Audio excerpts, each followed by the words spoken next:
أول حاجة الإنسان لما بيتولد وبيكون لسه طفل صغير بيكون عنده فطرة واحدة بس. الفطرة دي إنه يعبد رب واحد اللي هو الله عز وجل. وفي أبحاث كتير أثبتت الكلام ده، أثبتت إن الإنسان أول ما بيتولد بيكون عنده فطرة إنه يعبد رب واحد بس، غير ديانات كتير بيعبدوا أكتر من مليون رب.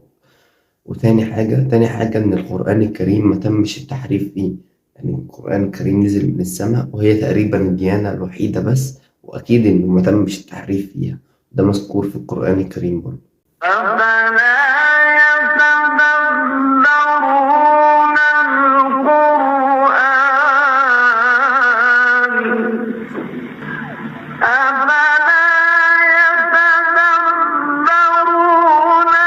القرآن ولو كان من عند غير الله لوجدوا فيه اختلافا كثيرا. كان معاكم معاذ محمود. سلام.